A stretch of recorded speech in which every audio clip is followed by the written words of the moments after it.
What's going on, jerk faces? It's your boy Andy, and you're watching Nocturnal Transmissions, brought to you by the Circle of Jerks podcast. It's a conversation you could be having there today, but having at night. Yes, we are back. I'm back, and we are at full complement here tonight with the homeboy Rob. Well, usually you tell me it's always my fault, so I just figure I'm worth like half a person, maybe 3/4. I know you are, but I'm at least recognizing that you're here. Okay, so we're 1 3/4 full, so we're at full capacity then. Yes, exactly. But yeah, since Robert is back, we can have a proper conversation. Although I did enjoy last week. Going solo, but it's always nice to have someone to work off of. I think, and I freely admitted it last week also during the stream. So there's your one compliment for the year. You won't get your annual one on your birthday. So be still my heart. Just be aware. Be still my heart. I can't. I got a compliment.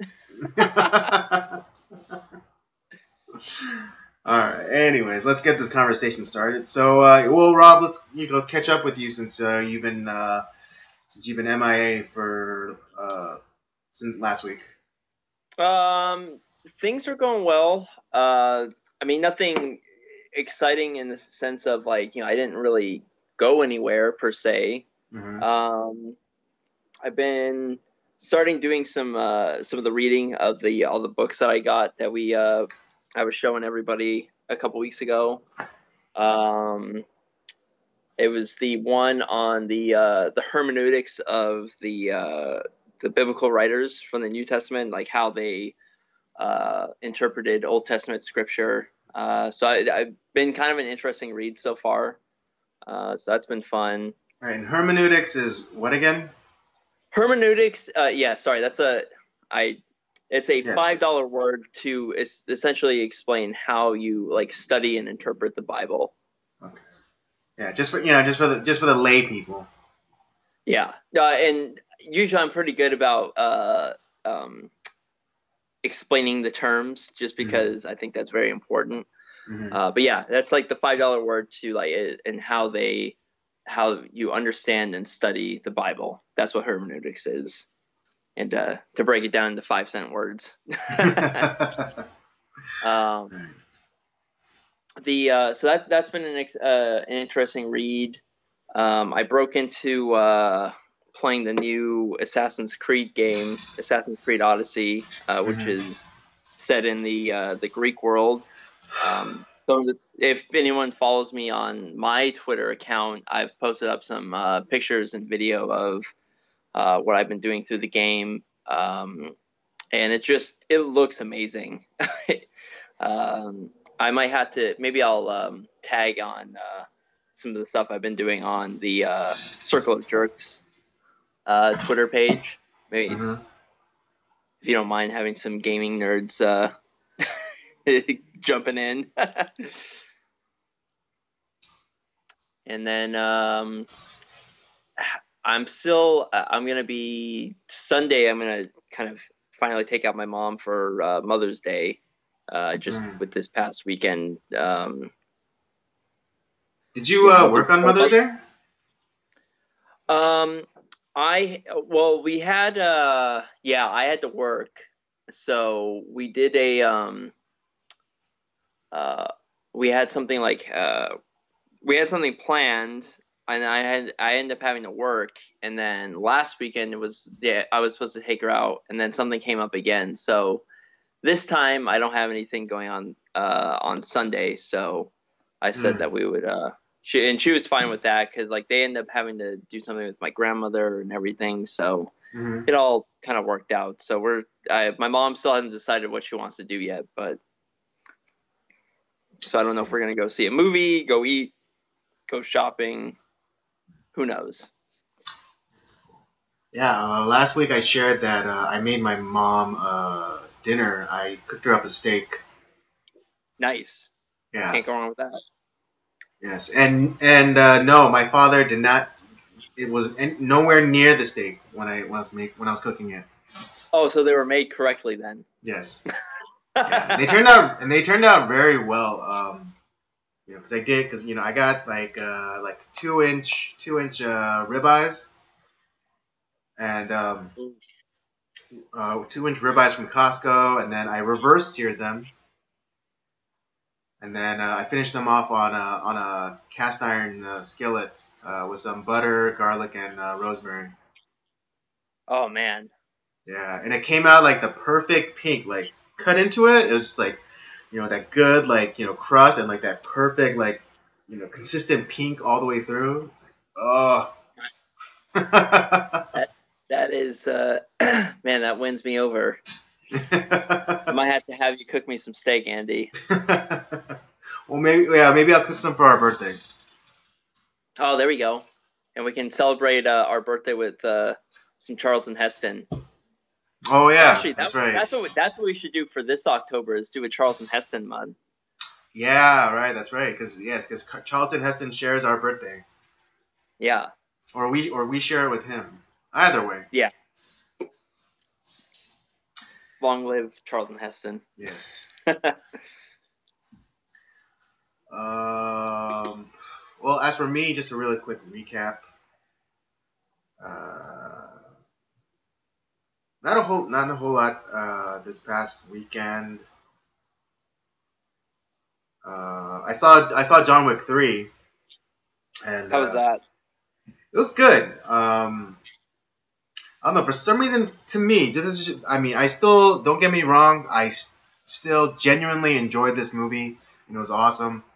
But for me, some of the fight scenes didn't have like that, crispness that you come to expect with or from John Wick movies. I see. Yeah, because I've seen the first one. I love the first one. Mm-hmm. I actually have not seen the second one. Oh, okay. Well, I yeah. mean, some people say that second one isn't as good as the first, and I was initially one of those people. But I think over the last couple of years, I have come to, appreciate it. But this last John Wick movie, it didn't leave me satisfied. I see. Yeah. I mean, again, not to say that it wasn't a good movie or it's not entertaining. It's just these are just more like my personal nitpicks as opposed to like genuine criticisms. I see. Yeah, that happens. Like I do that with like movies and games sometimes, where it's just some things just you're kind of expecting it, and it's like if it just did 2 or 3 things different, it'd be perfect. But it's just It's not quite there. Rob, adjust your camera. It's out of focus. Out of focus? Yeah. There you go. Now you don't look like a blob. Or at least you look less like a blob.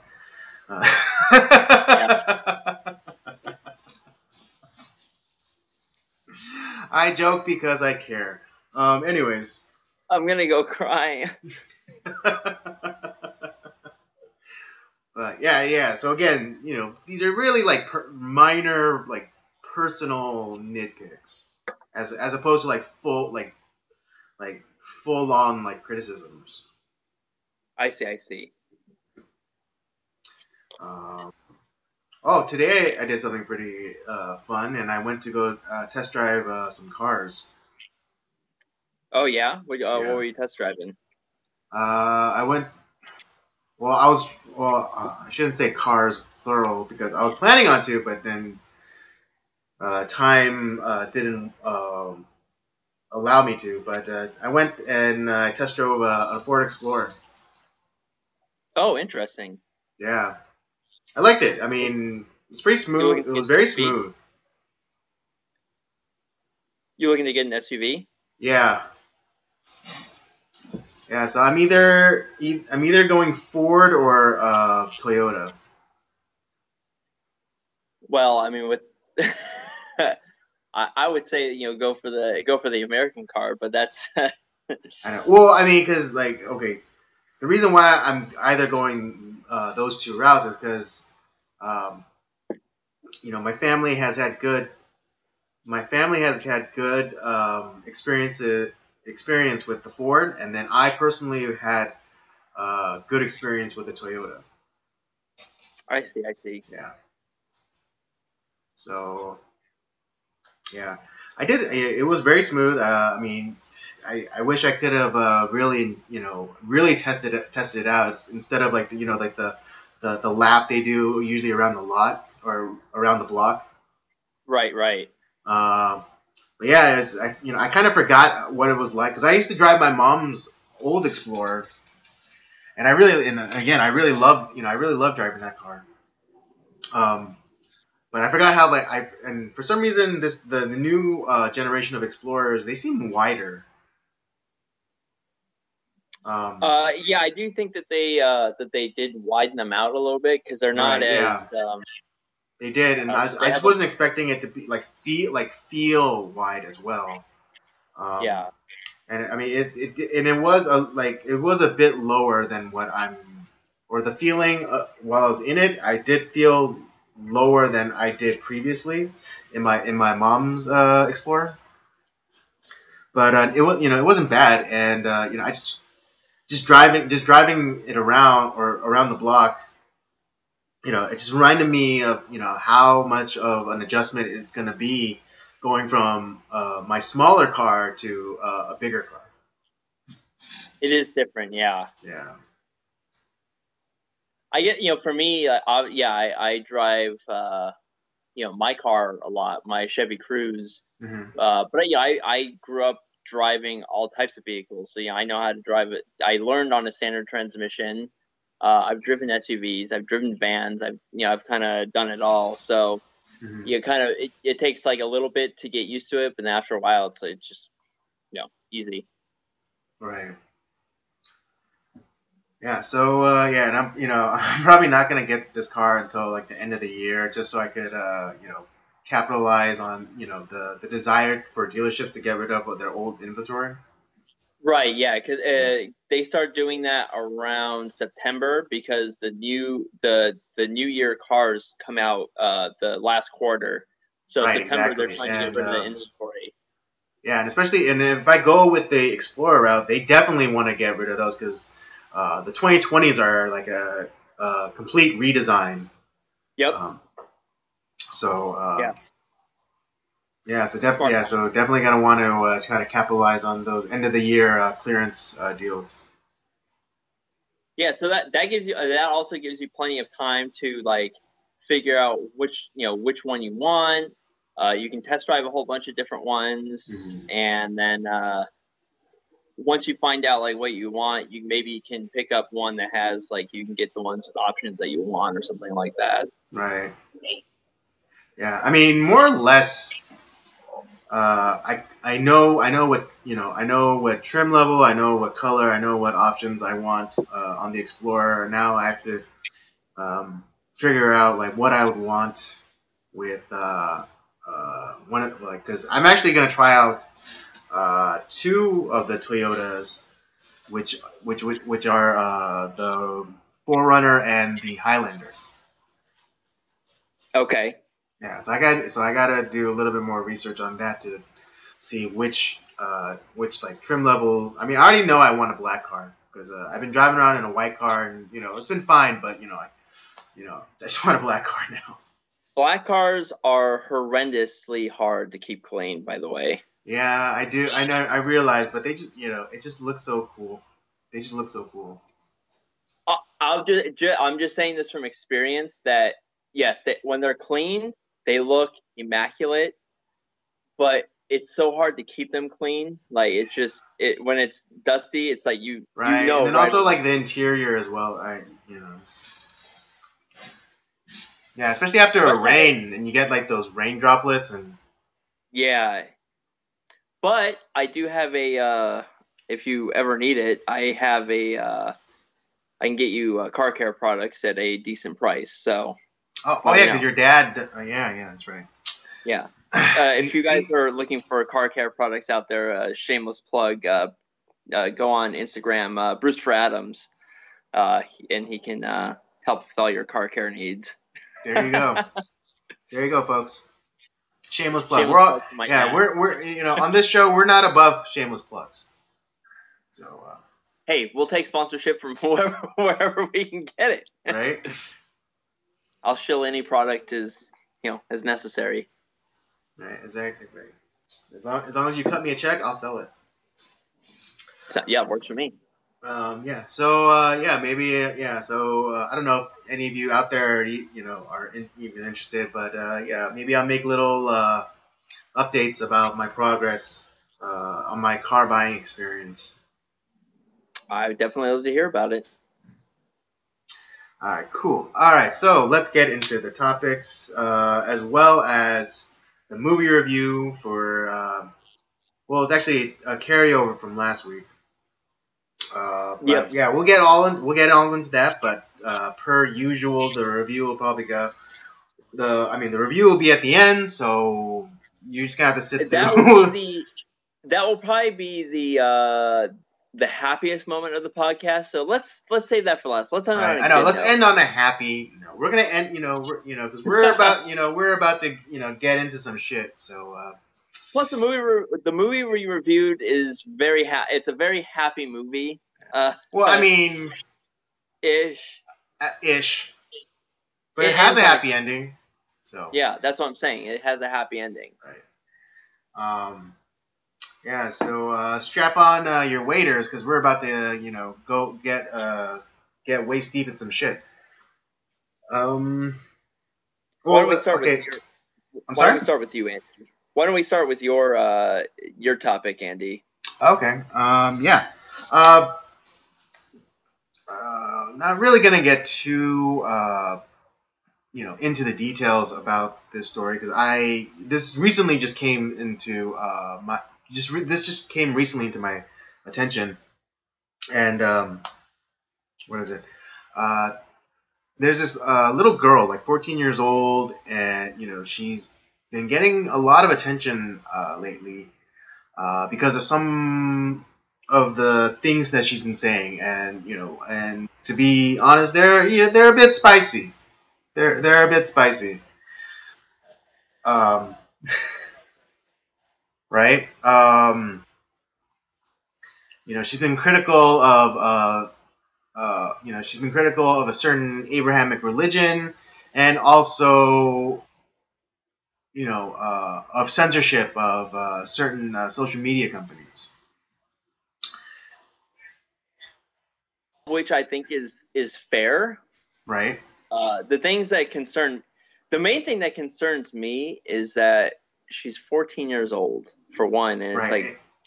Right, I was gonna get to addressing that, but like Robert said, she's 14 years old, and being so young and weighing into this pool, the pool that arguably me and Robert occupy as well. We're just not known. We're just not known. Even though we could have spicy takes and talk shit as well. But we're also grown men. Yes, but we're also grown men. So whatever flack that we do get or eventually will get, we're a grown men. We're adults, and we knew what we signed up for. When we opened our mouths. But this young girl, she's still in high school. And after coming out the way she has, kind of like with both barrels, the likelihood of her having any semblance of quote unquote normal life is 0 to nil at this point. Yeah, it's gone. Yeah, completely. It's vapors. Especially, with her, she actually recently went on like some pretty well-known either right or like libertarian podcasts. Like one of them being Red Ice, and then the other Alex Jones. Also very wow. Okay. right? Yeah. And so I just wanted to bring this up and talk about it for just a quick second because there's already because of her kind of shit posting spicy takes. There's already a campaign to kind of to deperson her off the internet, and it just goes. It just again, this incident just reveals the hypocrisy that exists, in the current political climate. Go back, just go back like earlier this year with Roseanne and her Ambien influenced tweet, and she was gone. She was, they got her to sign away her show and gave her the boot. Even after she apologized and after multiple apologies, there was no forgiveness. But then again, around the same time, you have tweets from James Gunn that stretch years, talking about molesting children or raping children or what have you, and he was kicked, he was fired from his position as director for Guardians of the Galaxy, but then after a couple months he made some sort of apology, and Disney says all is forgiven. You're back on as director. And so again, similarly, we have this young girl. She doesn't hold it to any of the prevailing leftist orthodoxy, and she's immediately cast as a villain, as someone to be depersoned, to not be allowed to speak. And yet you have on the left you have figures like those two boys who do drag shows and and do pride parades and and dance at gay bars at 2:00 in the morning. And they get showered with attention. I mean, I think and I believe one of them got to be on mainstream morning a news show. I think Good Morning America. Yeah, it was Good Morning America. And so, and I mean, I think one of the kids, I think people actually called in CPS and had CPS investigate the mother for abuse. Yeah, I would. That's I think that's one of the few legitimate reasons that these people should be called.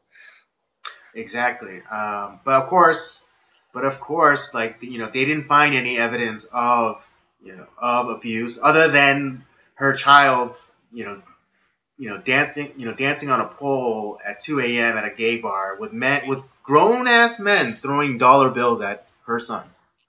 Perfectly normal. Perfectly normal. Nothing to see here, folks. Just move it along. No, boys will be boys. Right? For fuck's sake. Yeah, and I mean, and so why is it that these boys who dress in drag and one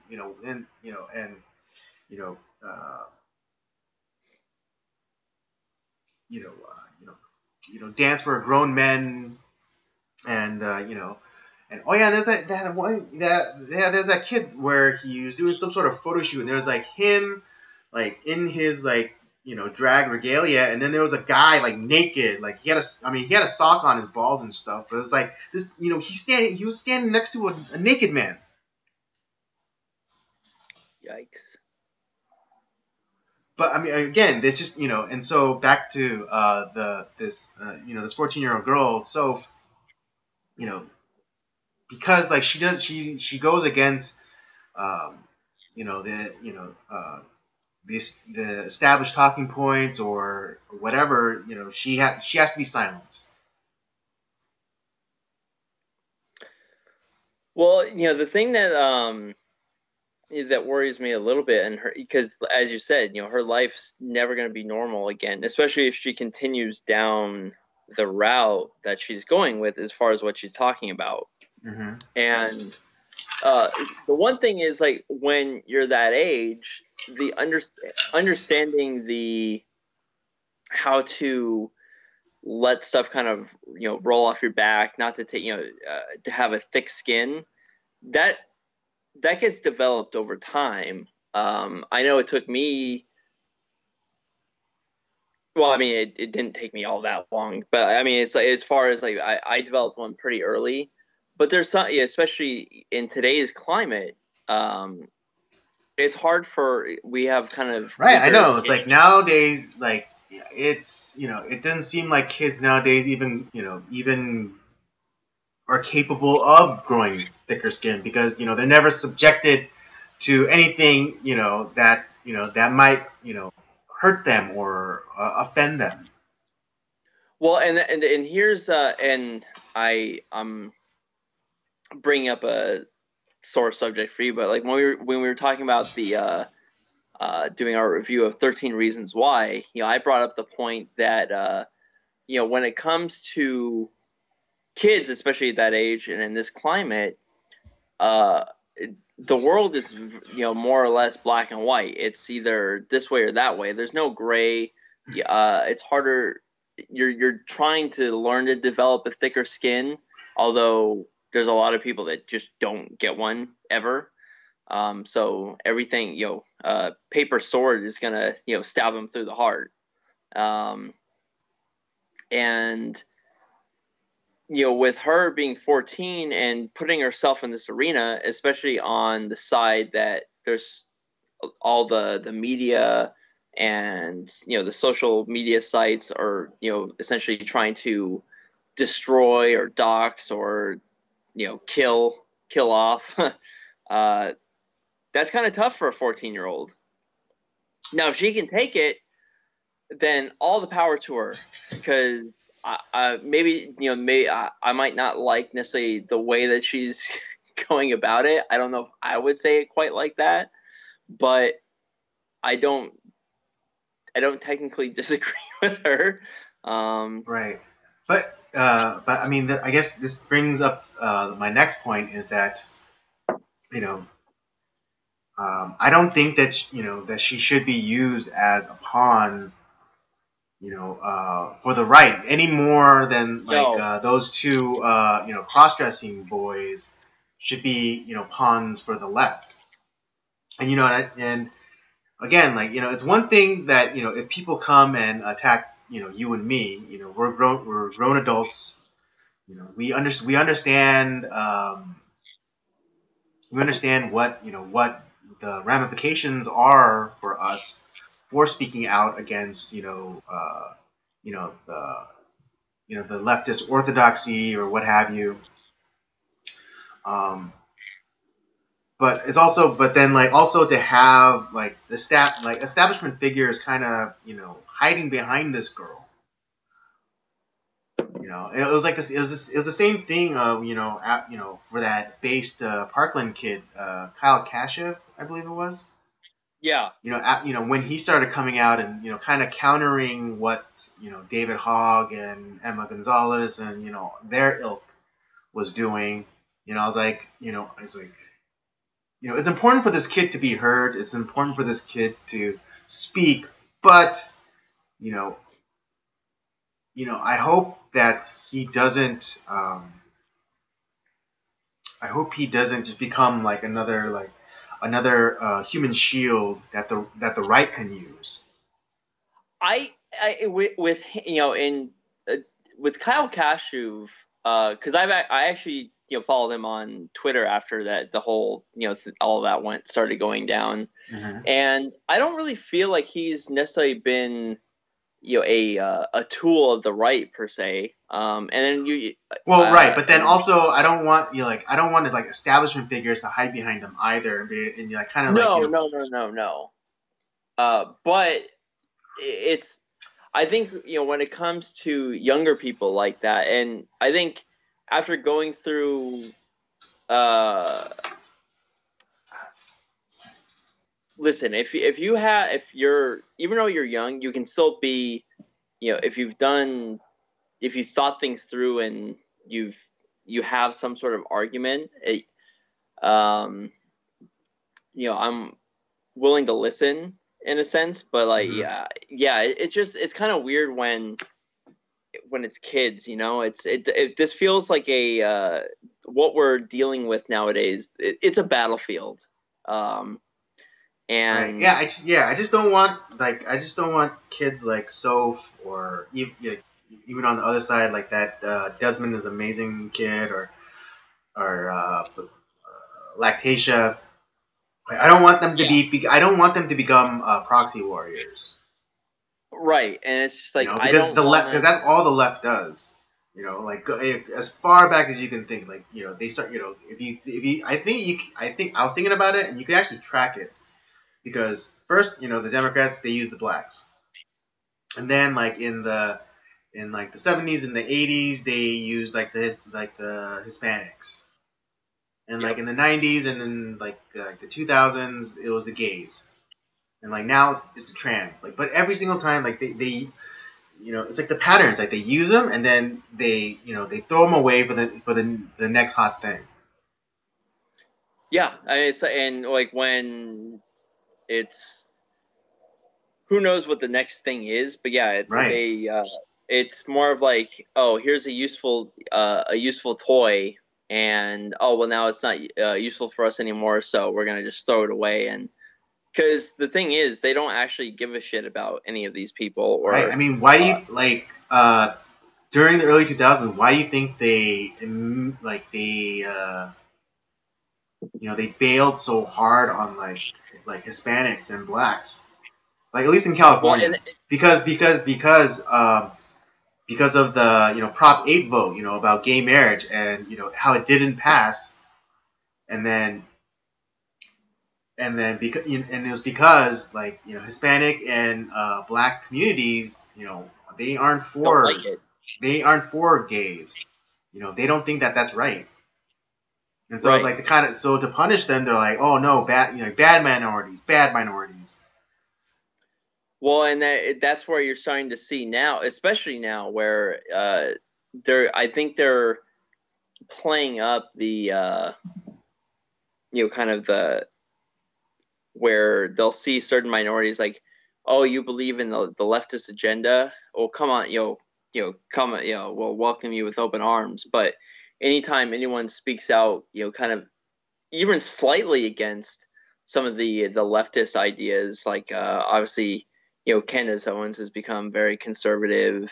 Kanye West in his own way has kind of come somewhat to the center or right, at least.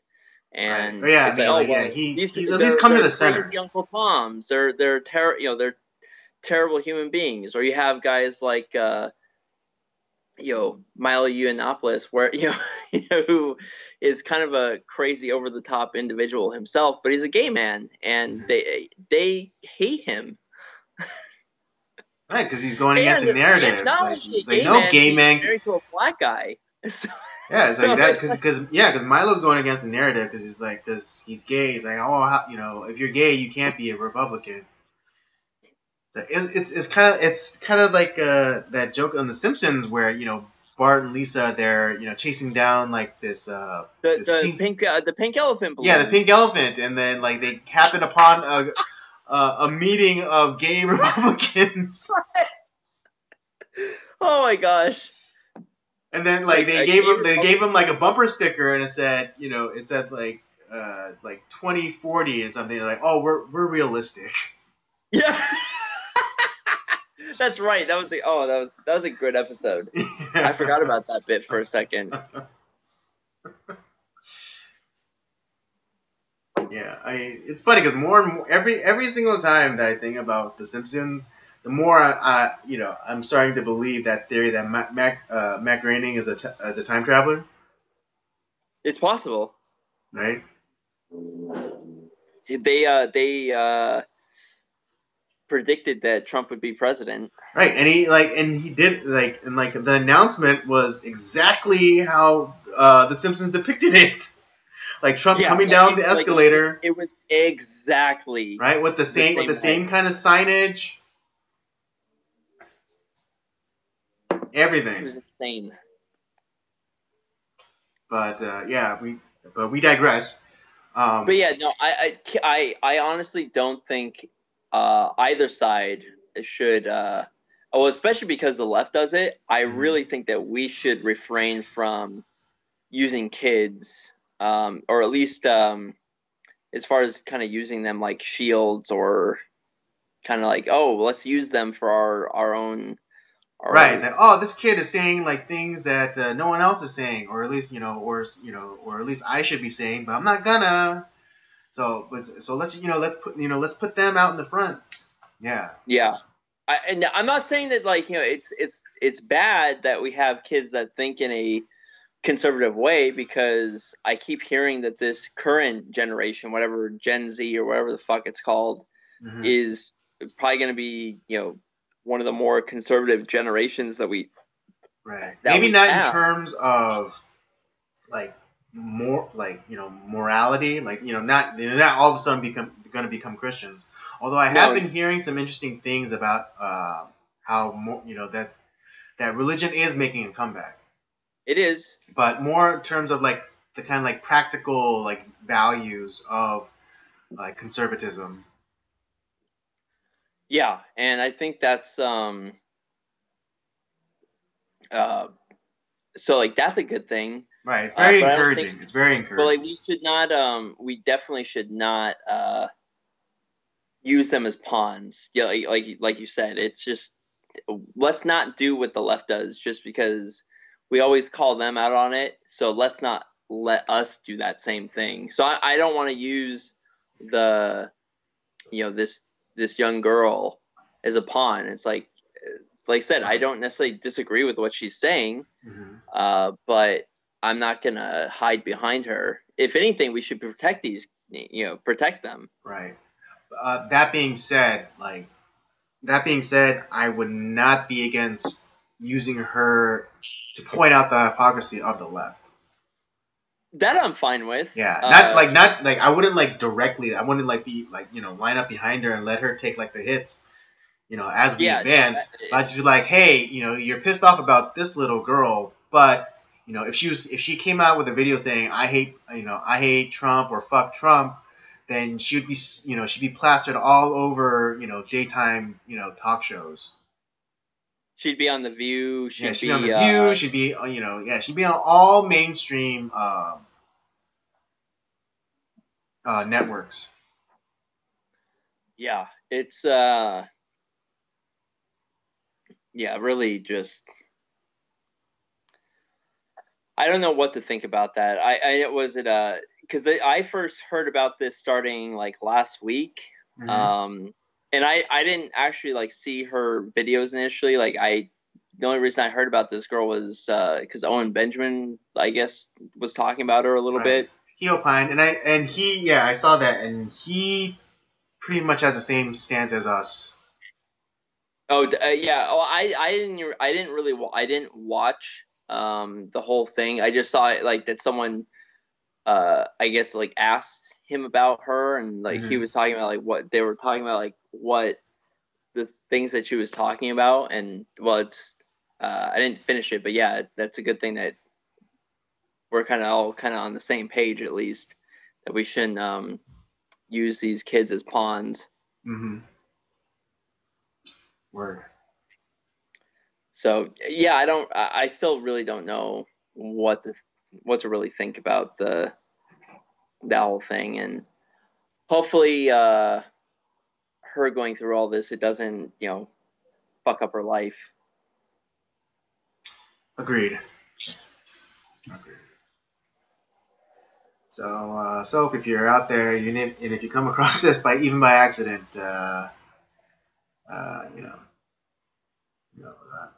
keep your head down and watch your six. Yeah, seriously. All right. I guess that's it for that. Let's get into the other topic, which is kind of I don't know, follow up from kind of what I talked about last week about all the abortion stuff. But I think Robert wanted to spearhead that one. So All right. to you, Well, sir. yeah. I mean, how could this is the news topic of that's going on right now. It's so important, and we have a lot of uh, various states coming out with bills, and I think this is a way. To be honest, I think this is a way for us to get back to more of a federalism. I think this is really what this is gonna. Eventually, it's gonna get to. I think the Supreme Court and putting us Really more quick, if you towards could explain what federalism means. federalism. Essentially is like where we all have like we're the United States of America, correct? We have 50 states. Well, Mm-hmm. as of right now, that kind of really doesn't mean a whole lot to a lot of people because we're so focused on we have this one central federal government that's located in Washington D.C. kind of affects our whole life, right? We all know that. But Mm-hmm. that was not how the founders really thought about how the system worked because they recognized that each state had different ideals, different ways of seeing things, and so each state in a sense was kind of like its own country in a sense, but we were united together as one country. Um, and so like when we look at things like when we look back towards like the Civil War, I think it was Robert E. Lee and Stonewall Jackson. Uh, was it Robert? I can't remember which of those Confederate generals, but like they were saying it's like yeah, he wasn't for slavery, but he didn't want to fight against his own countrymen, Virginians, in the war. So that's why he ended up fighting for the Confederacy because Oh yeah, he that was couldn't.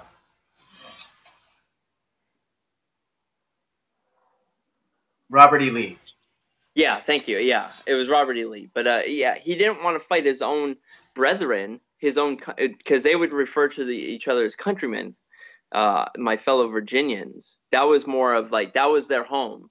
They didn't see like the Union as like their home. It was like no, Virginia is my home. These are my people, and I'm not going to take up arms against them, even though I don't necessarily agree with everything that they are fighting for. And that's essentially like what I think these new laws towards abortion is going to end up at the very least have us be maybe going up against the federal government to at least get some semblance of that back because as of right now that's kind of what we talk about repealing Roe v. Wade and all that stuff and it's like oh well that's you're trying to eliminate abortion. It's like well yeah we do want that but ending Roe v. Wade in that Supreme Court decision that doesn't necessarily end abortion. It just hands it back to each individual state to decide what's right for themselves. Right. It'd be And like I think that's right. Just really quickly, like this idea of like the centralized, kind of authority. It'd be like calling your mayor to ask him what you should have for dinner. yeah, essentially. Yeah, it's like yeah, so it's like something that that that you should be able to decide for yourself, but then you just pass off the decision to uh, uh, some sort of authority. And so I Yeah. mean that's what like I think pardon the euphemism is I think that's what they're trying to do, like they're trying to get one past the goalie. Yeah. You know, with And with all these like anti-abortion stuff. So it's like so they could actually so you know so one of these laws can actually get pushed up to the Supreme Court where they can then debate it and then decide whether or not that it can then repeal the really the federal like overreach with Roe versus Wade, and then yeah, kick the decision and that, back to the local level or the state level. right. And I think uh and obviously like repealing Roe versus Wade, that's really just the start. Obviously, like if I was king of America, which that's never gonna happen, but obviously At like least not yet. abortion's gone yesterday. It's like it's done. We're done with it. But Mhm. it's kind of, I've been recently like seeing a lot of the similarities between abortion and slavery, right? I think it's a lot of the same discussions. It's like, oh well, Right. Actually, back. really quickly, interestingly enough, like uh, year and a half, 2 years ago, this guy that I follow, Bill Whittle, he actually put out a video talking about. I think abortion was the topic, but he made the same exact argument. It's like we fought a war uh, for people to be declared human beings, and the abortion topic is essentially the same thing. We are now arguing or having this fight over whether or not something that grows inside of a woman's womb is a person. Right, and that's I just see there's just so many similarities from we're 150 years removed from the Civil War. We're another 50 or so years away from like the Civil Rights Movement, and we're arguing the same thing again, essentially. And I think I don't know if I mentioned it here, but I've been seeing a lot of the debates back and forth on social media and stuff. And one thing I heard was, oh well, you're all worried about these fetuses in the womb, but you don't give a damn about black people. It's like, well, actually, yeah, we do, because did you know that only half of the black babies that are conceived are actually born? A lot of them are killed. Right, New York, I was yeah, New actually York State or New York City, either one. You want to know if a black baby's gonna be born? Flip a coin. Literally. well, that was the original, the founder of Planned Parenthood, Margaret Sanger, hated any sort of minority. She, that was the prototypical white supremacist that they're all like saying that everyone is nowadays. And it's like that was why she put these Planned Parenthoods in these abortion clinics in neighborhoods with minorities, because she Yeah, wanted to get minority rid of them. neighborhood. Yeah, there's a yeah. Again, I dare anyone to open up Google Maps and open it up over Beverly Hills and try to find a Planned Parenthood in Beverly Hills. Yeah, it's like I said, a good majority of them are in minority neighborhoods. It's terrible. Uh, Another thing that I heard too was where it's like, oh well, a woman could have 100 different partners and only like be able to conceive like one baby, but a guy could have sex with 100 different women and impregnate all of them, and there's no regulation on his body. It's like, well, or like a regulation on like him impregnating all of them. It's like, okay, well, you're right in the sense that a guy could do that, but I'm not against like, yeah, maybe a lot of these jackasses should be held accountable, but when you just abort the baby, that it eliminates that possibility, because now that see that's what these type of guys, these kind of dirt bags, abortion lets them off the hook. Like, oh well, no Oh, consequences for me. I'm gonna debunk that really quick right now. There's a case. There's a story in a case either in Kansas or Kansas City. I can't in Missouri. I can't remember which. But a man went and sold his semen to a fertility clinic. A woman then goes and gets impregnated by the sperm donated or sold to that clinic, and years later, that woman uh, tracked that guy down through that fertility clinic, even though it was supposed to be confidential. Like his identity was supposed to be confidential. She went to that clinic, got his identity, and then sued him for child support for that child. Yeah, that's pretty. So to say that like a guy can go and like impregnate like 100 women and not have any like repercussions for it is bullshit. Because if a guy who had no expectations of taking care of a child when he made his donation at the fertility bank can get roped into then being on the hook for a child, then there's no reason why someone that you had sex with can't be held accountable as well. Well, my point in bringing this particular tweet up is just because the fallacy is that, like, okay, even if that's true, like, but abortion eliminates the possibility for for there to be held any sort of accountability held. That's what I'm saying. It just gives that guy a get out of jail free card, or get out of fatherhood free card. So if you don't like those type of guys, which I really don't. Yeah. So you're basically enabling them. Exactly, and it's the same thing with and let's be honest, it's 5% total of the cases that deal with like rape, incest, all that stuff that they're claiming that, oh, well, this is why we need abortion. It's like there's so much rape and incest going on that we need to just eliminate those consequences. Right. Yeah, because even though it's supposed exactly on the forms when they fill out, that's like 1% of the that's like 1% of the responses are like on those forms. Like the rest is like just like basically convenience, or I can't afford it, or whatever.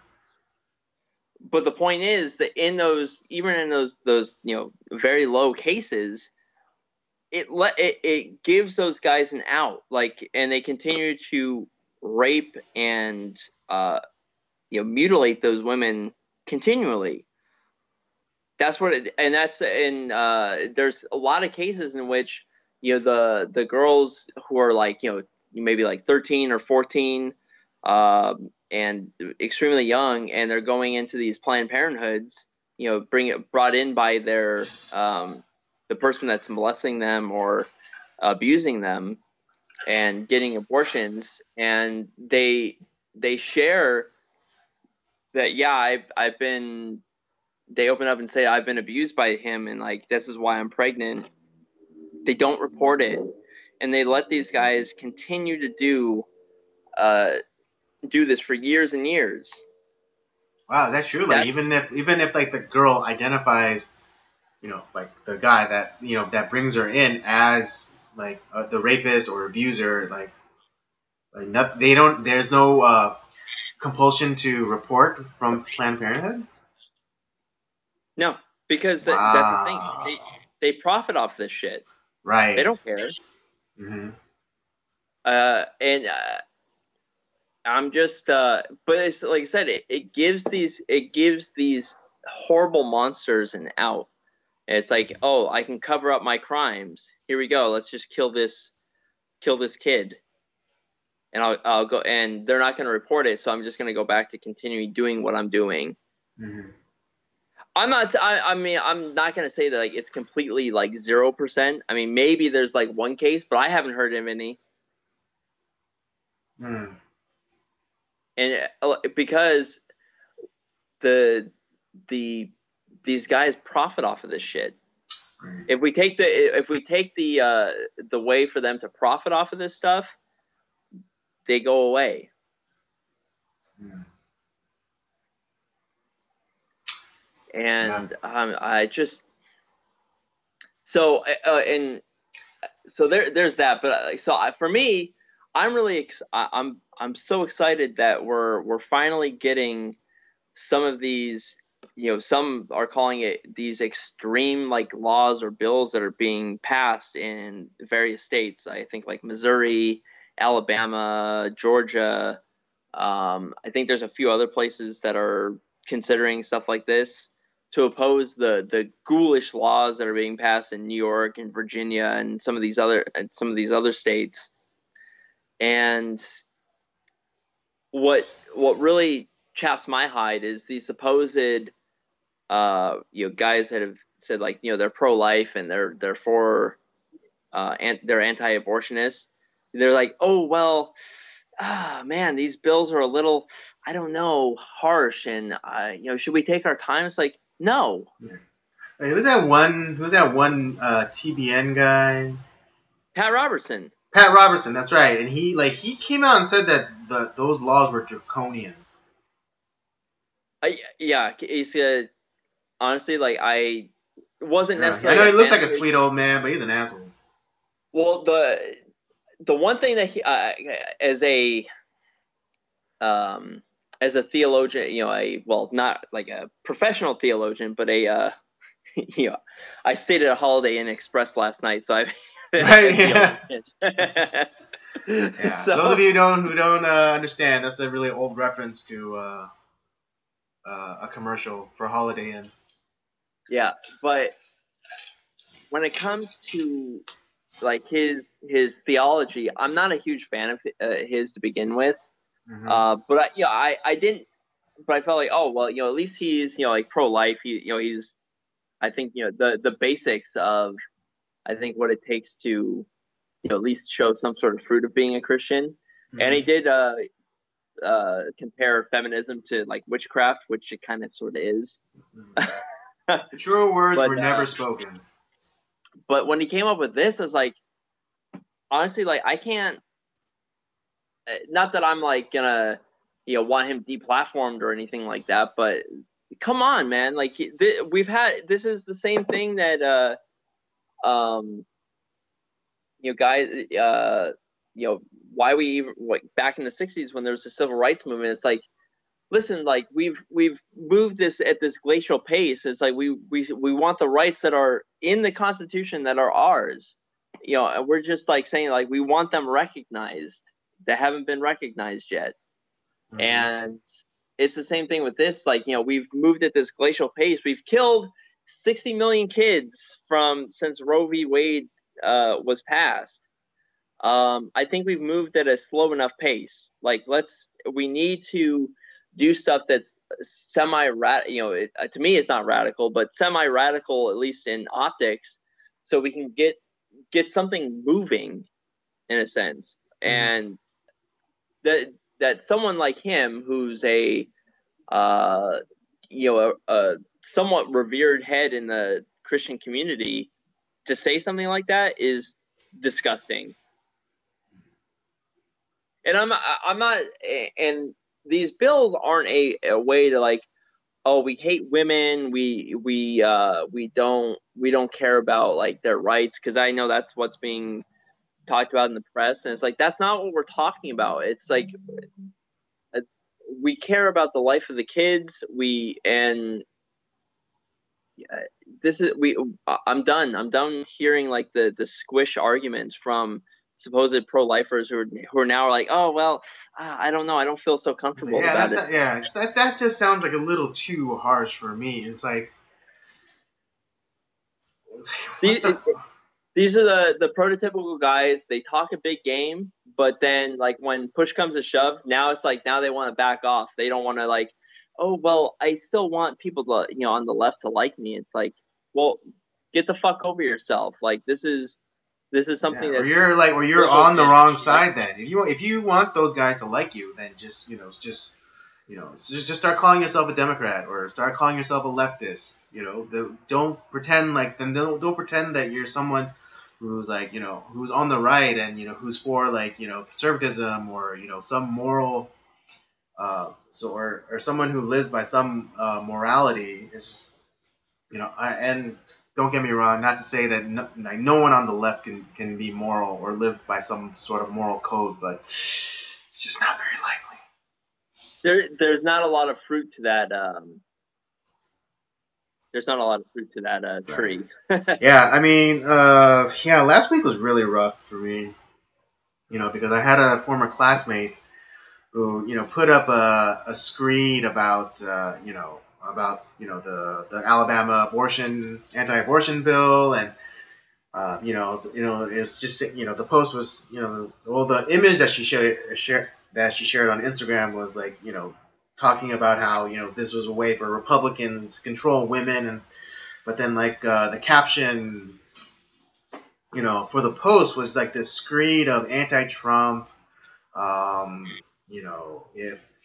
If you're a Republican and you follow me, then just unfollow me right now. And it's basically and she basically made the argument of like it's only a life if the woman wants the baby. Oh, you even get like some of the.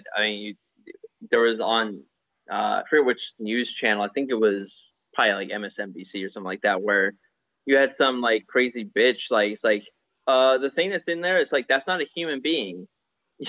Like Right. what? I don't know, and it broke, and like the thing that really broke my heart is because this this former classmate, is expecting. Wow. Yeah, What? and so like in my mind, I was like, wrestling with what she had said, and I still haven't contacted her yet, but it's just like so, and she acknowledges the point that yes, she's having a baby, but she's gonna do the right thing by her, and she's gonna teach her not to get raped, and then it's like, well, everyone, I would hope that everyone teaches their daughter not to get raped.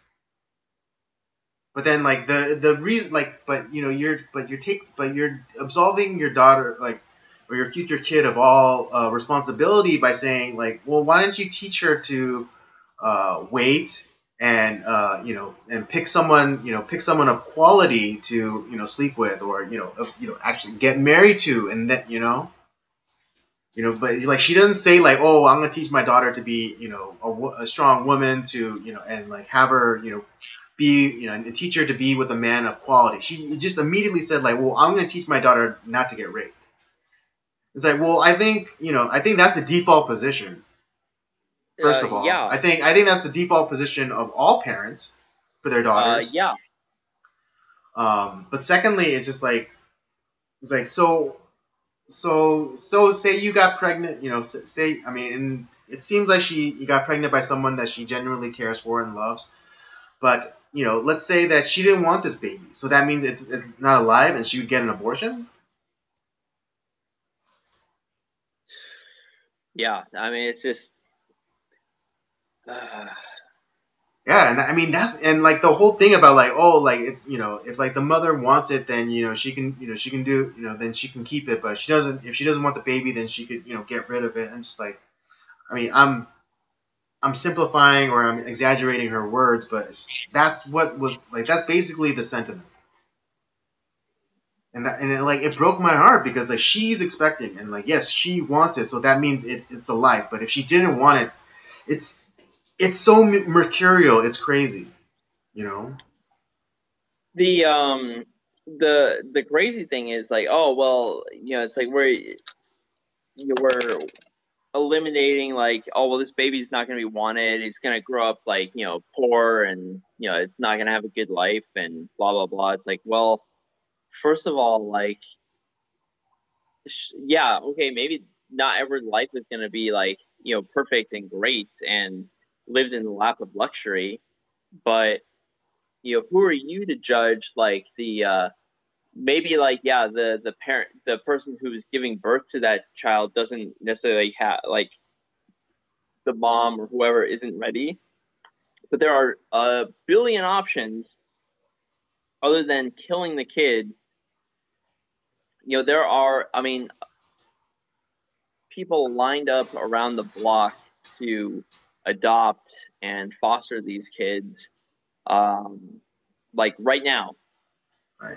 Yeah, and I mean, yeah, and I've heard these arguments before where it's like, well, like if these kids are born, then and they do, and then the mothers do put them up for adoption or whatever, then those will be part of the system, and then they'll get abused or whatever. It's like, Well, my response to them would be like, well, what do you care?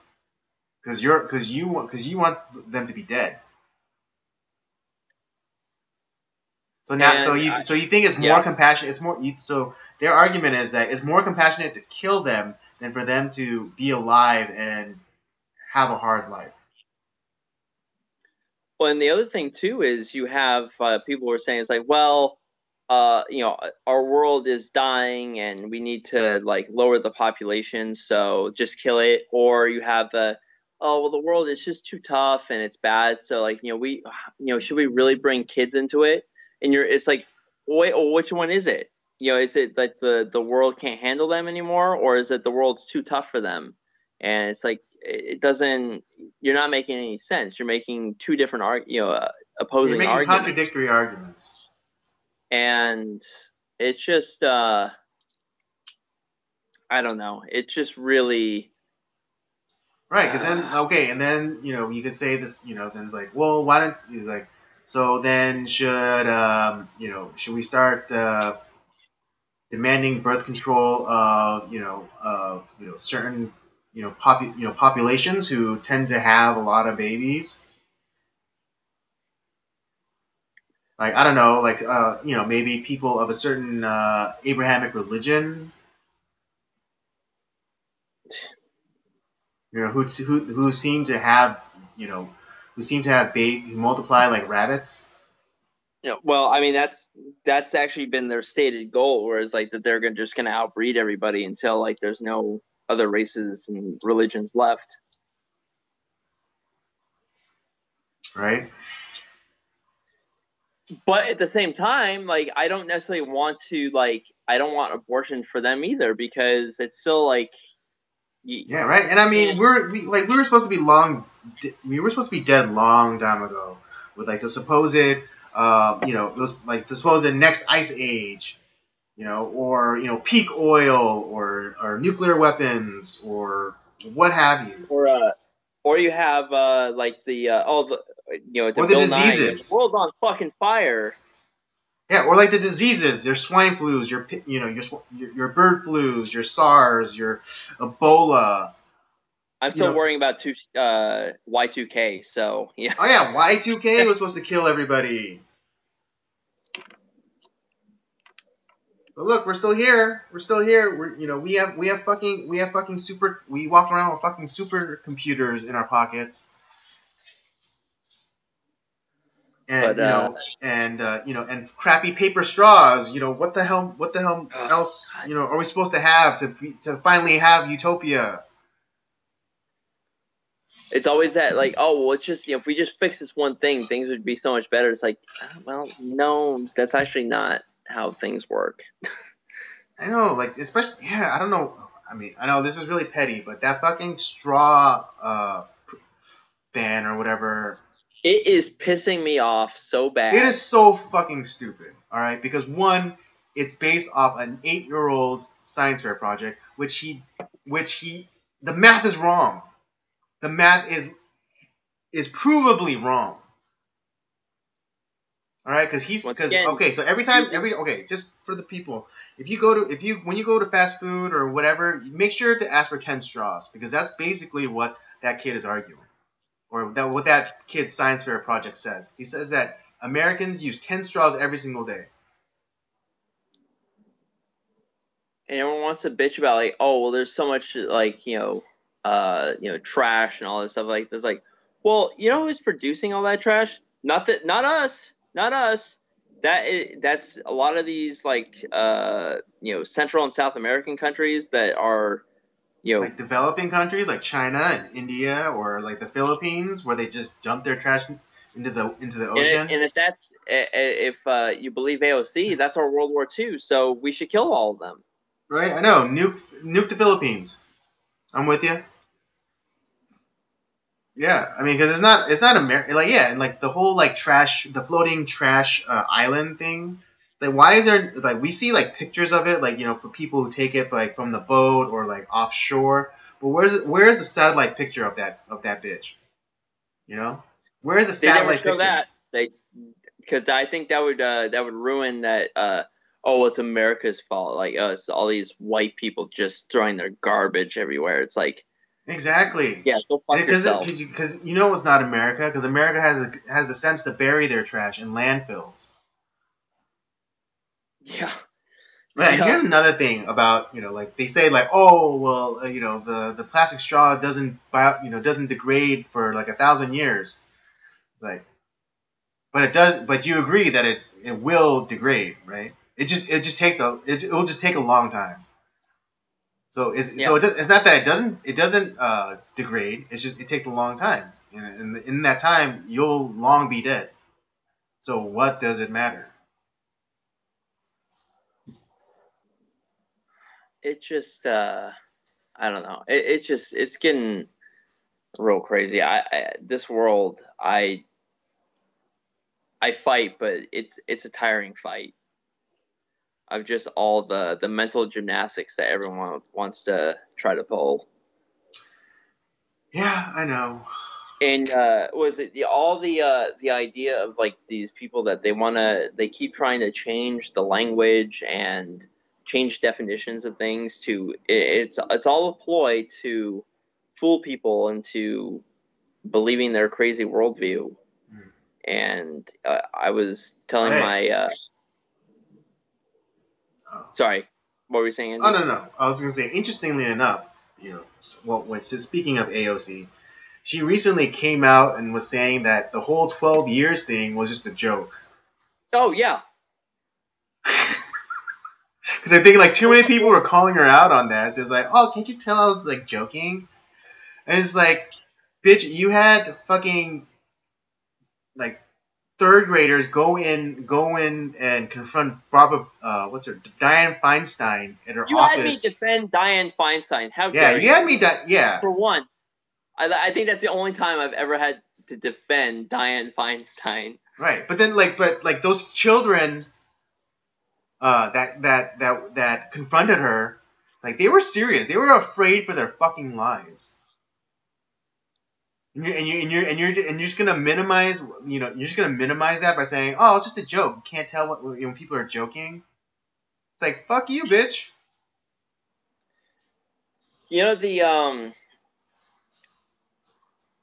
do you find this is kind of a little bit of a somewhat of a side note, but do you think it's kind of funny how because a lot of these people who are very like pro like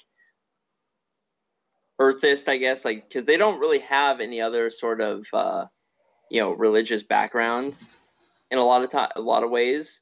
But do you find it interesting how everyone thinks that like we're always expecting the apocalypse, the world to end, which in a lot of ways when you look to a lot of like religions, we're always looking towards the end times. When's it all going to end? Uh, why do you think that is? Because environmentalism is the new religion, or It really is. it's one of the new religions. And it's because we've replaced God, we've replaced Christianity as our moral center. Because as soon as people started saying like, oh, you can be moral without God, that's when everything went to shit. In a lot of ways, we've kind of gone more back towards a kind of like pantheistic kind of like like the Greco-Roman days where we're worshiping like Gaia, the Earth God, and all these Mother The Earth Earth goddess, the mother goddess.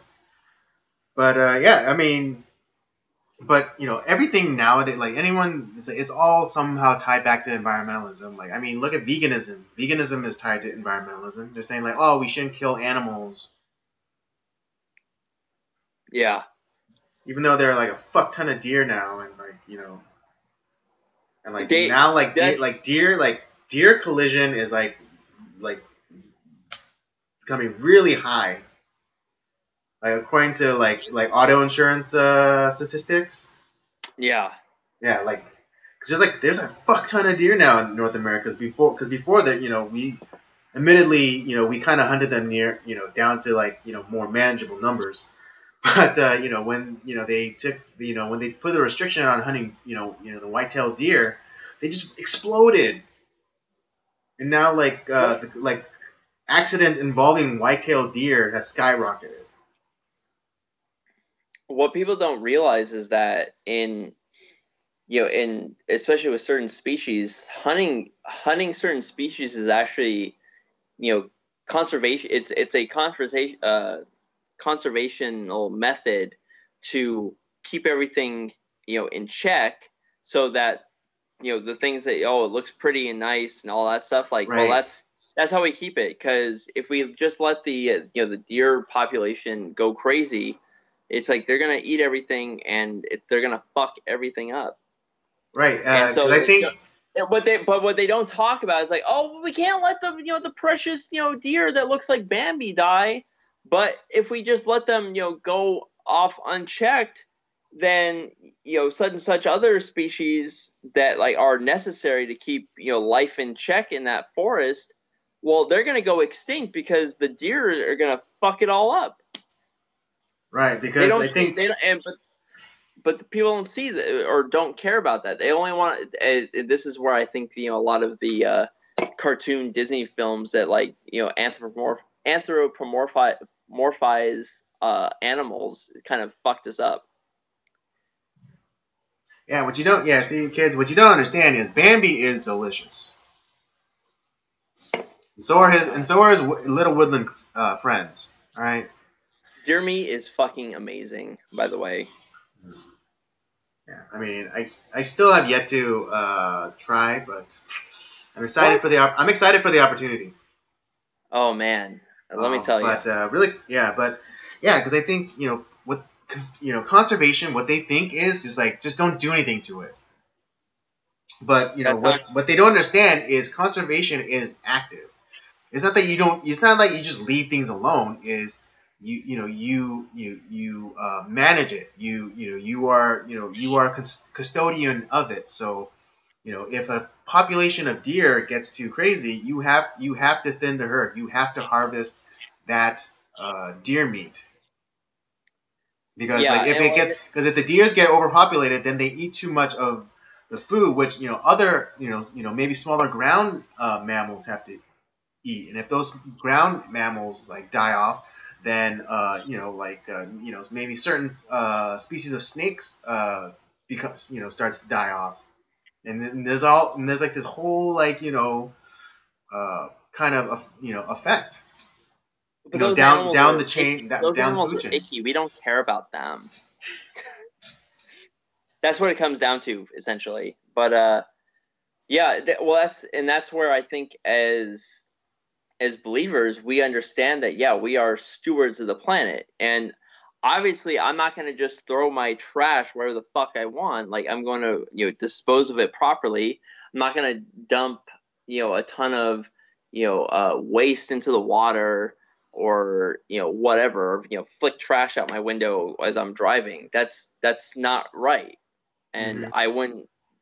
I don't want anybody to do that.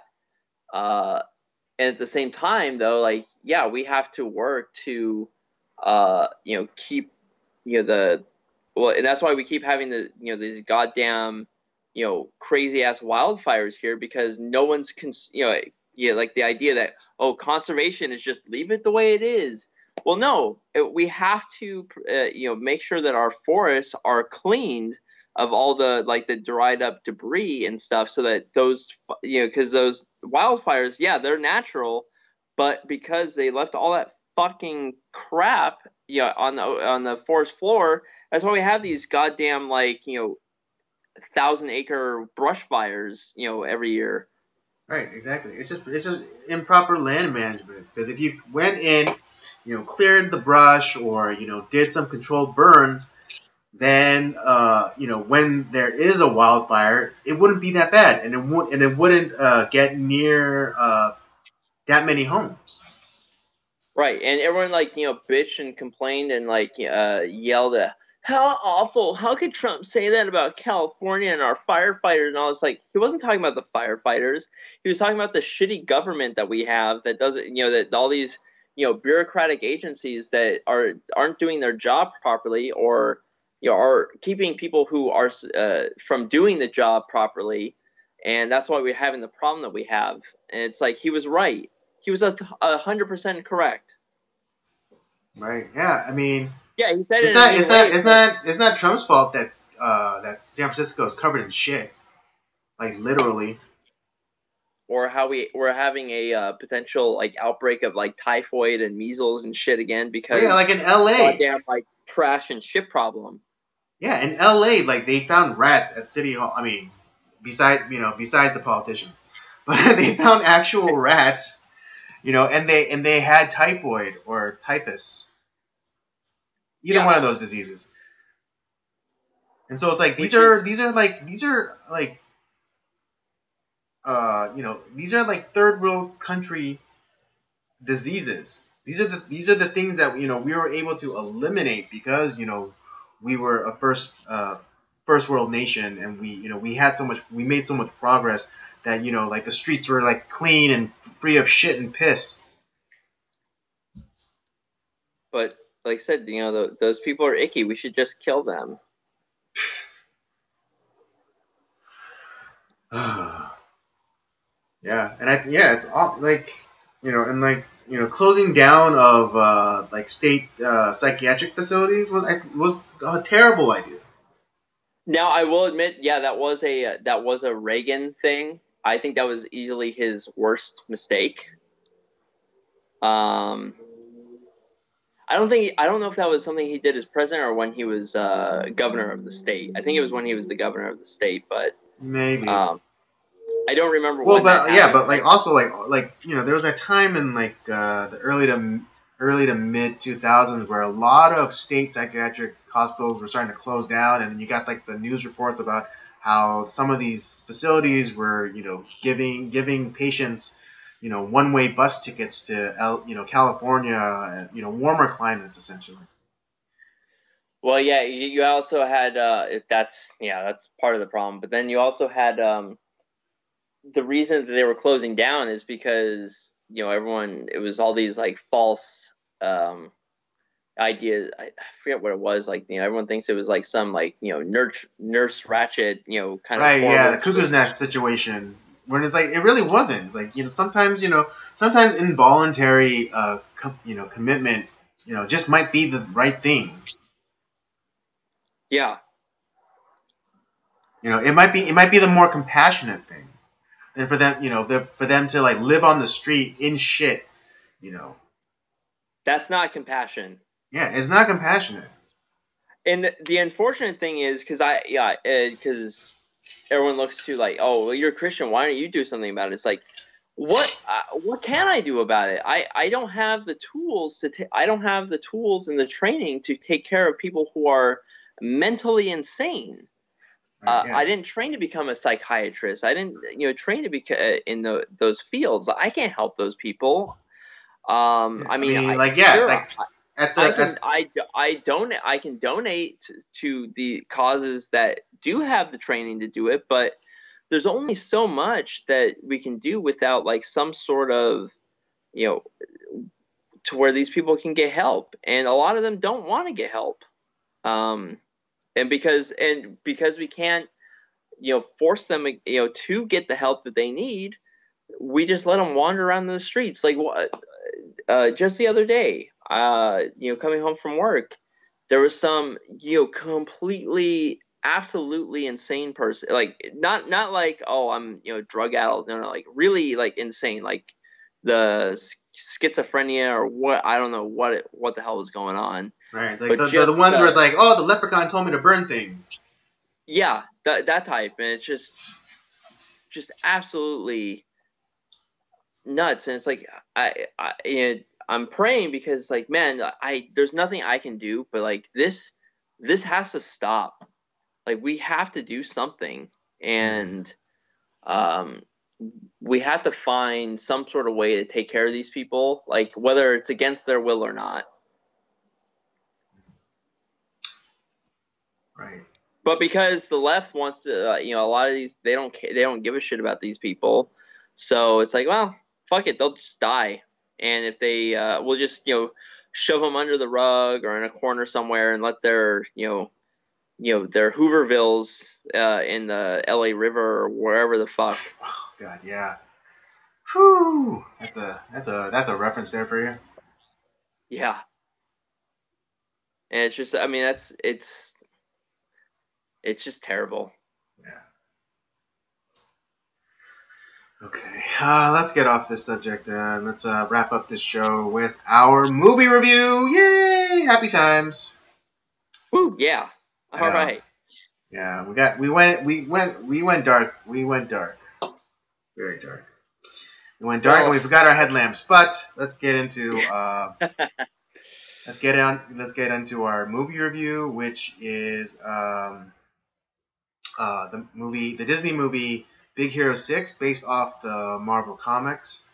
It's about a young boy named Hiro Hamada, I believe, and he lives in the alternate universe San Francisco.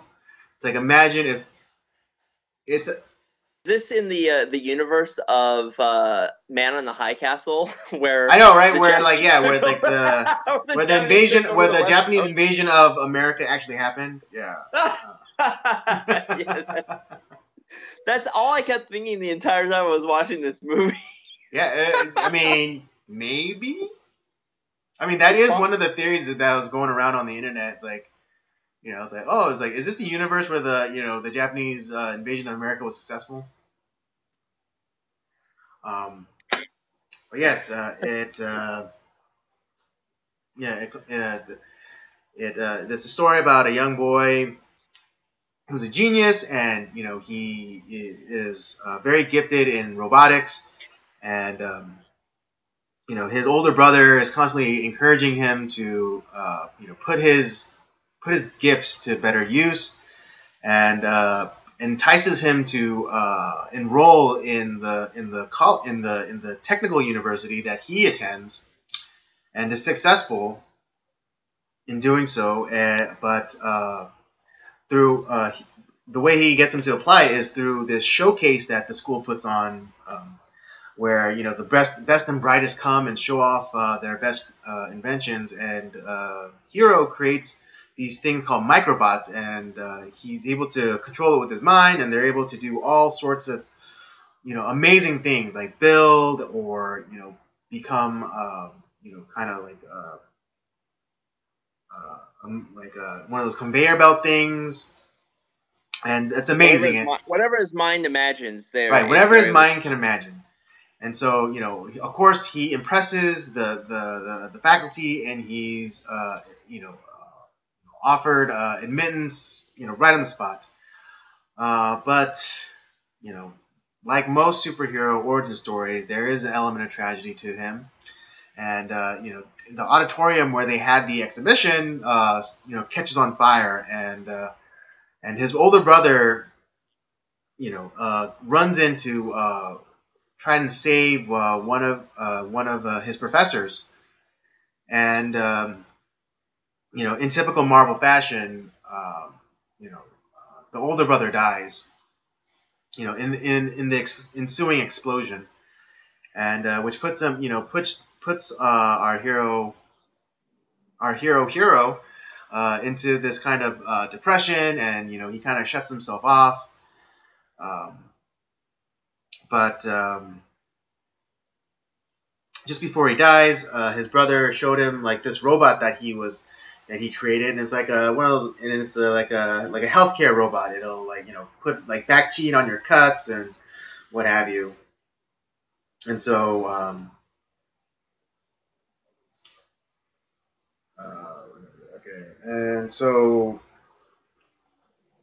one day the robot goes wandering off, and happens upon this facility where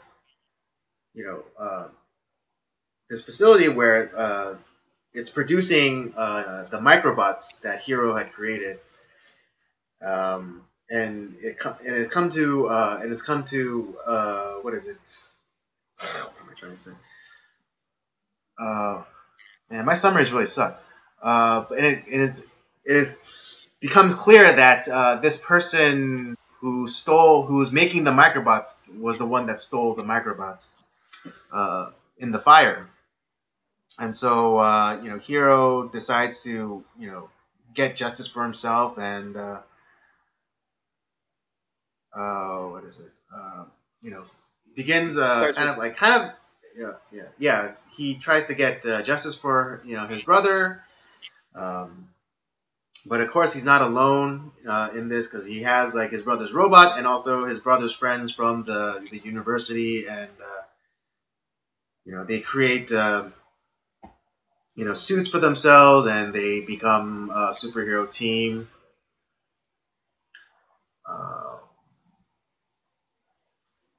And it kind of follows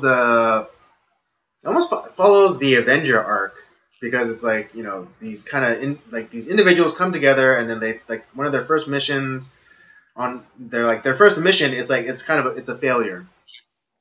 Yep. And they're not able to stop the bad guy, but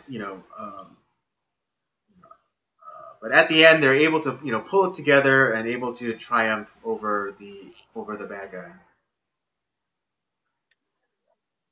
Yeah, I mean that's a pretty good summary of what the movie's about. I had because we're gonna do a series of just kind of like random movie reviews until July, and this is a movie that I have, but I haven't seen it before, and so I thought, hey, why the hell not? Let's watch Big Hero 6 finally. I think part of the reason why I did that is because they have in the new Kingdom Hearts game, they do have a Big Hero 6 themed world that you go to, so I didn't want to have like no knowledge of what the hell is going on in there. I see. Okay. Fair enough. And so I watched it, and it's like I liked it a lot. Yeah, it's kind of like I guess maybe a little bit of the superhero kick too that I'm on after watching all the Marvel films that I've seen recently. I mean, technically, Big Hero 6 is a Marvel movie. Yeah, well, it's like it's just kind of a continuation off of that. Yeah. And just yeah, it was just kind of I don't know, I liked it. It was you had the tragedy. Oh, there was already tragedy in Hiro's family because his parents were dead. Oh, that's right. Yeah, he and his brother, they're kind of orphans, even though his brother's like in college. He's a man, but they were living with their aunt. And we don't really hear why they ended up dying. Right. But although I think they do say that it was like some sort of accident, maybe automobile. Maybe. Who knows if there's ever a Big Hero 6 sequel, which there might be. There still might be. I know, but it's been so long in between. But I mean, it's like, yeah, I mean, Incredibles finally got their sequel, and it was after like 10 years or so. Right. So who knows? We might get it, but they left it open for a sequel. I'll just say that. Yeah, they did. But the thing that so there was already that tragedy in the family, and then the fact that his brother, as we see, like, is willing to risk his life for the people he cares about. He did it for his brother, did it for this professor that they all really cared about. And yeah, so and then he ends up dying in the explosion. But there's a little bit of a twist, because the microbots that Hiro created, it brought a lot of interest, not only from the university but from a billionaire philanthropist. Billionaire tech guy. Yeah, and it's like, well, listen, you could go to this school if you want, but I'll give you more money than you've ever seen in your life to come work for me. Right. And he ended up. I think part of the reason like he ended up not taking the money is because his brother was there, and he wanted to be with his brother and his friends. And so when after the hero discovers that like he thought that all the microbots like had been destroyed, but that they weren't, it kind of everyone's kind of mind is thinking like, oh, it's that guy that couldn't have them. Like it's obviously Right. he's the Yeah. one behind it. What was it? Alistair Craig. Yeah, Alistair Yeah. Craig. He's kind of the red herring of this because you think that he was the one that because there was actually a part where he asked to see the microbot and he was like, looking at it, and then the professor comes in and like does like kind of like a cock block and it's like, oh, don't trust this guy. And so like he's like, oh well, just think about it, and he walks away, and then the older brother is like, hey, that's my brother's. And he's like, oh, Right. excuse me. He's like, and he gives it, and he kind of like, he's like, oh, how did this get there? And he like tosses it back to Hero. It's like, so it kind of sets him, it kind of like falsely sets him up, for the audience to think that he's the bad guy. And yeah, so there was that, which is kind of, and spoiler alert for those of you who haven't seen it, but who ended up being the bad guy was actually the professor. Right, Professor Callahan. Yeah, Professor Callahan, and his story is kind of tragic too. Like you understand, like right, because when Alistair Cray is making his pitch to Hero, it's Callahan that comes in and like, it's like, oh, Hero, I wouldn't trust him with anything. Right. And so it's like, wow, this guy really hates this guy's guts for like seemingly no reason. But then we find out later it's because that he like Callahan, Cray, like, and they work together on some like project for the government, basically Stargates. Yeah. But it goes a little bit deeper because the test pilot for like this Stargate transportation device was Callahan's daughter, and and they give like kind of like, and they kind of telegraph like something might go wrong because like just before they do the test, it's like, oh sir, there seems to be a fluctuation in the flux capacitor or whatever. And then of course trying to kind of still set it, trying to show the character of Alistair Cray is like, oh well, it's still within the parameters. It's like let's just go on ahead. And so the daughter, Callahan's daughter, gets into the pod and is sent through the one of the portals, but then something happens, and then one of the portal like gate things explodes. And then Callahan was there, and so he blames Alistair Cray for his daughter's supposed death. Yeah, and that's kind of like how we, it's basically the premise of the movie. And were there any like points that like, what was something you really liked about the film, and maybe something you didn't like about the film, Andy?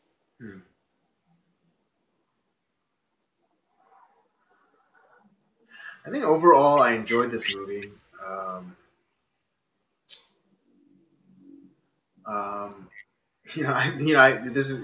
This movie was total like wish fulfillment for any little kid that wanted their own robot and wanted to become a superhero.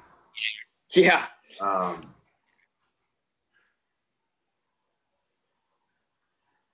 I think I really liked all the voice casting. I believe like the guy who did Hero was perfectly cast. I think it's funny because what's his face, James Cromwell, who does the voice of Professor Callahan. And those of you who don't know, or that name sounds familiar, or if you know exactly who I'm talking about, James Cromwell, he has a really long history within sci-fi, and I think the role that he might be best known for is playing Zephyr Cochrane in Star Trek First Contact. where he plays the guy who basically invents warp drive, the first human to invent warp drive. Yep. And so yeah, so he voices the professor, the bad guy, the real bad guy. And so yeah, what I didn't like about this movie.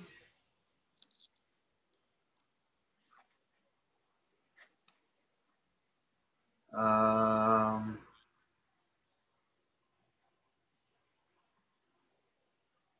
can't really think of anything.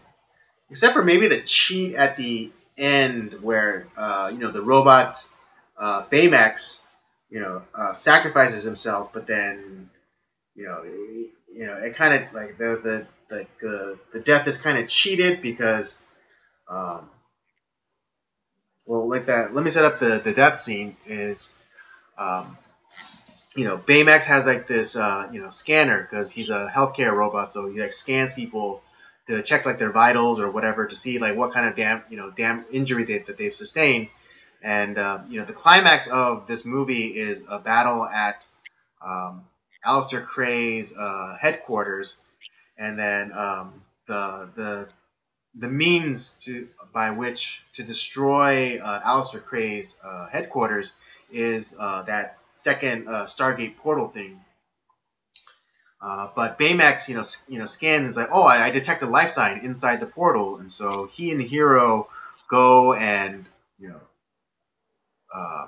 go to save this person, and it turns out that Callahan's daughter is alive, and they're on their way back, but then because this portal was turned on over Aleister Cray's headquarters, a lot of debris was being sucked up into the portal, and so on their flight back towards the portal entrance, they get hit by a big piece of the building, which destroys part of Baymax's flight armor, and so the last resort is that he has rocket fists, and so he's gonna use it to push Hero and Callahan's daughter safely out of the portal, essentially Right. sacrificing himself.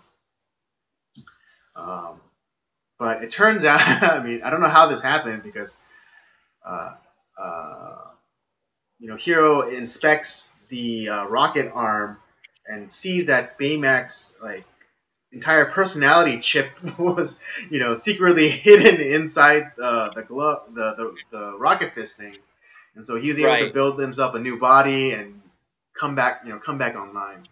But it's like, how was he able to function? How is Baymax able to function if his program chip was taken out? Well, there was still the other chip that Hero had put into him, the battle chip.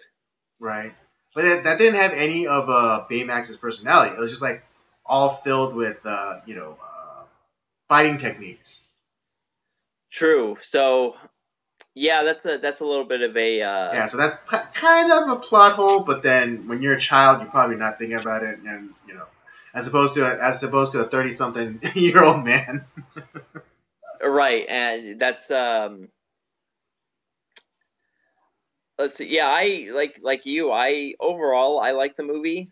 It was just kind of overall fun, kind of a it's kind of like I said, this superhero type movie. Mm-hmm. I thought the one thing that I thought was a little bit much was the girl with I forget her name now. God, it's so terrible. I just rewatched it today. The chick with the that had the speed blades. Oh yeah, Go-Go. Yeah, Go-Go. Her personality kind of annoyed me a little bit. Yeah, I know what you're talking about. Yeah. Yeah, and even and the guy with the black guy. Yeah. His character kind of annoyed me a little bit too. Right, and no, it's not because. Yeah, exactly. That's why. Not because he's black. All right, so people think I like him.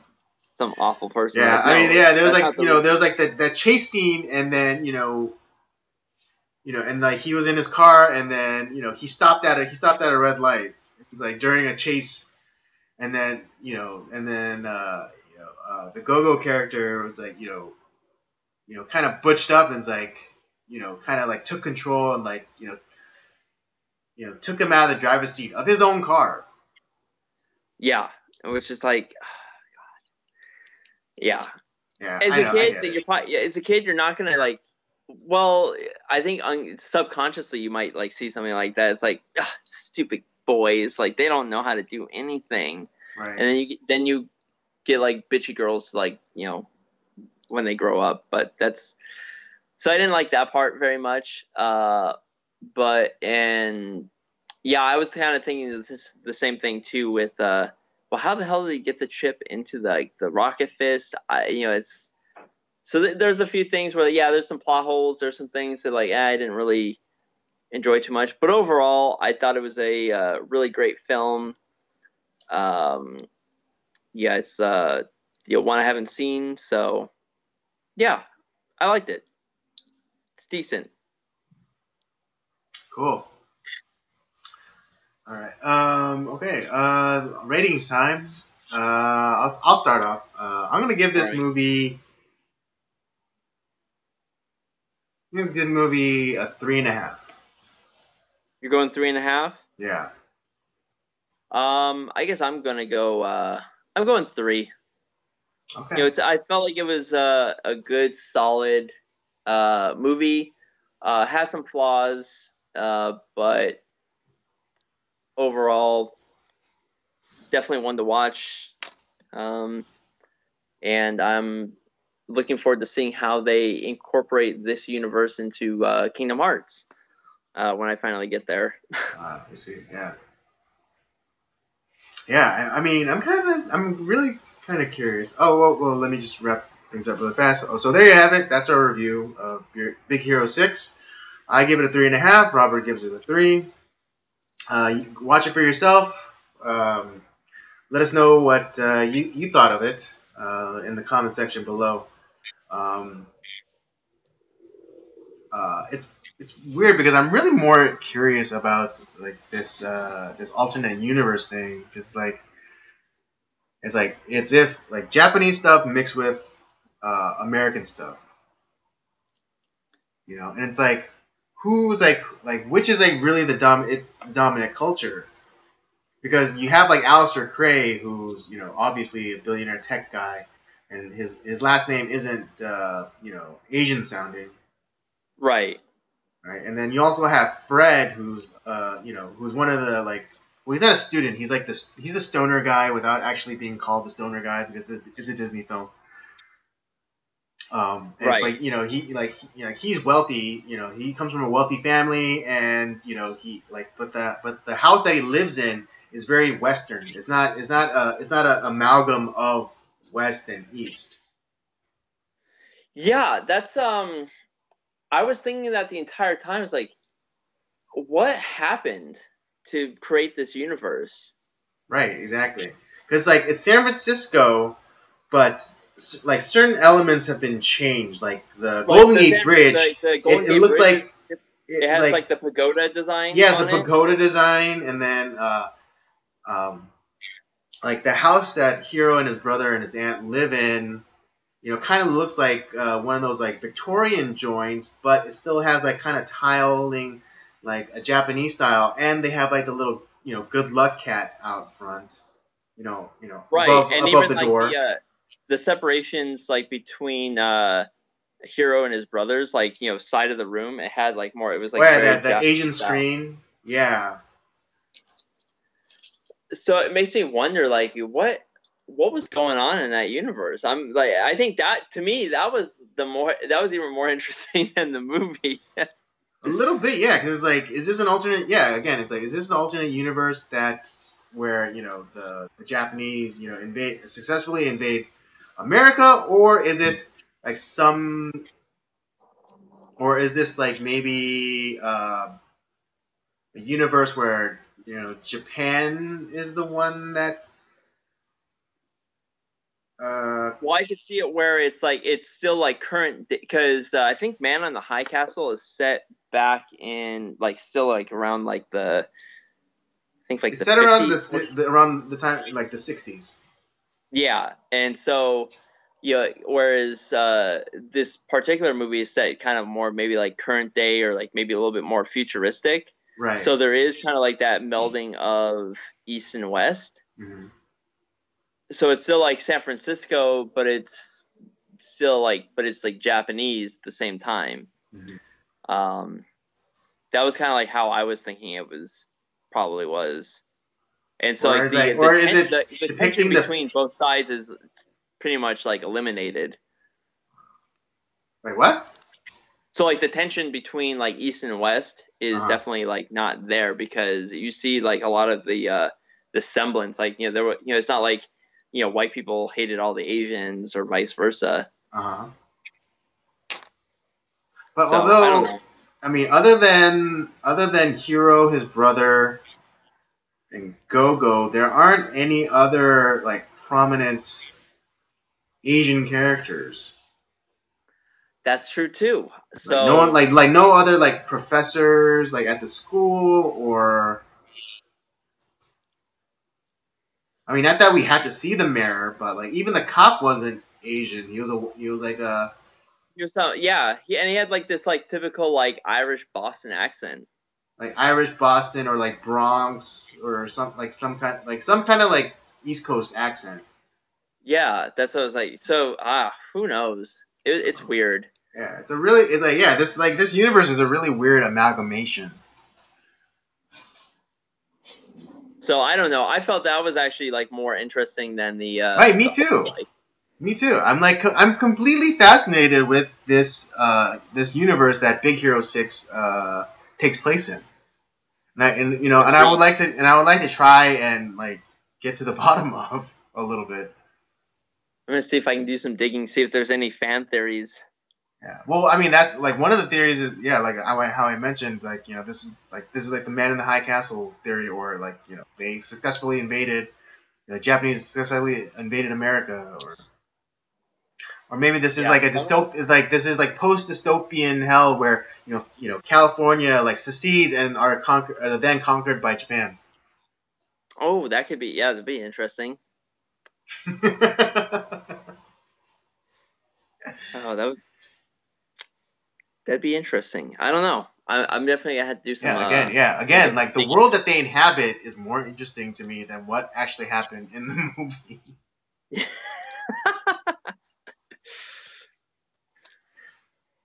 Which is also why I gave it a 3-star rating. All Because the right. movie wasn't like it wasn't that it was boring or not entertaining, Mm-hmm. but there was other factors in the movie that it's like something I need to figure something more out on this. Well, yeah, I mean that's why I gave it like that half edge because because it was so entertaining. Um, But again, that's just me.